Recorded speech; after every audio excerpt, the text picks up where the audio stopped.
Today, we're going to break down a simple children's story that honestly has a lesson so powerful it's kind of a masterclass in communication.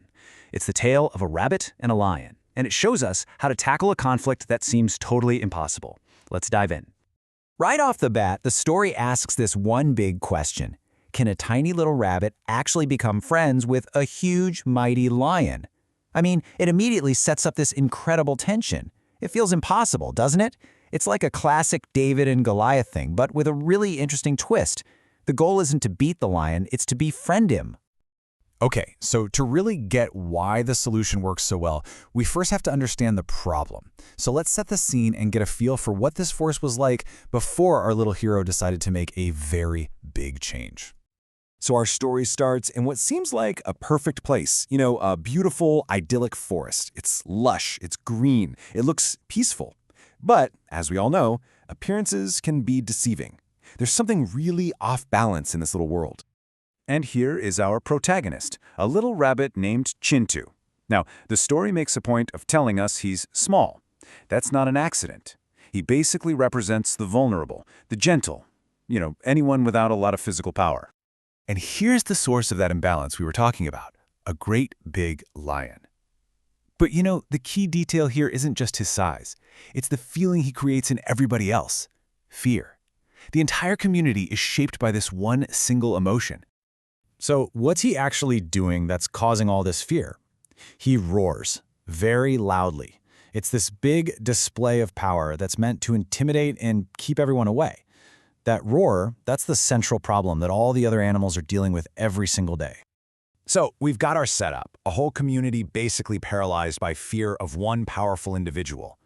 But this is where the story pivots. Let's dig into how this whole situation leads up to one incredible, game-changing choice.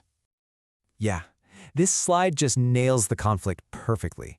See, it's not really about physical strength at all. It's a clash between two totally different forces. On one side, you've got the lion's roar, this external, loud act of intimidation. And on the other, you have Chintu's idea, a quiet, internal act of courage. One pushes people away, the other invites them in. And this right here, this single sentence is the turning point of the entire story. It's the whole strategy in a nutshell. Chintu doesn't plan to fight back or trick him or run away. He decides to completely change the rules of the game.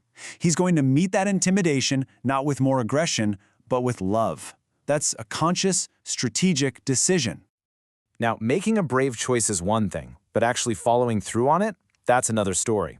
So now we get to the climax, where we can actually break down the simple, specific actions that turn Chintu's big idea into a new reality. Okay, look at this method. It is absolutely brilliant. It's like a masterclass in de-escalation. First, he closes the distance. He walks towards the danger, which is so counterintuitive but so important. Second, he uses a nonverbal cue, a smile, to signal, hey, I'm friendly, I'm not a threat. And third, he offers a sign of respect, a simple namaste. Every single step is designed to disarm the situation, not to challenge it. It's just perfect.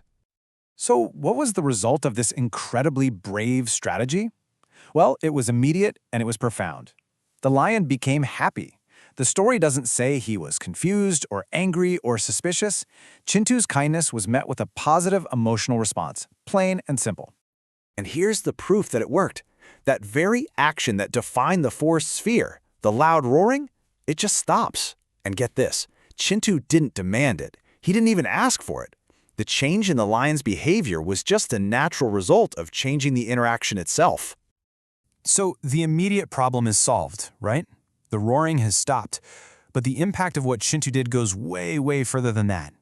Let's take a look at the brand new reality that was created for the entire community. And there it is. That's the ripple effect. Chintu's one single act of courage didn't just change his relationship with the lion.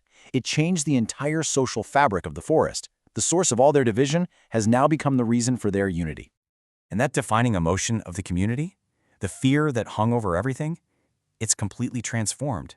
It's been replaced by happiness. This is a total reversal of the world we saw at the beginning of the story. And so the story leaves us with its core moral, just laid out for us, plain and clear. Speaking with love makes everyone friends. That's the ultimate takeaway, the universal truth this whole little narrative was built to give us. It's simple, but man, is it powerful? So as we finish up here, I want to leave you with this thought. The solution in the story, it feels almost too simple, doesn't it? But in our own world, with all its complex conflicts, what can we really learn from the courage of a tiny rabbit who just decided to approach, smile, and say hello? Something to think about. Thanks for tuning in.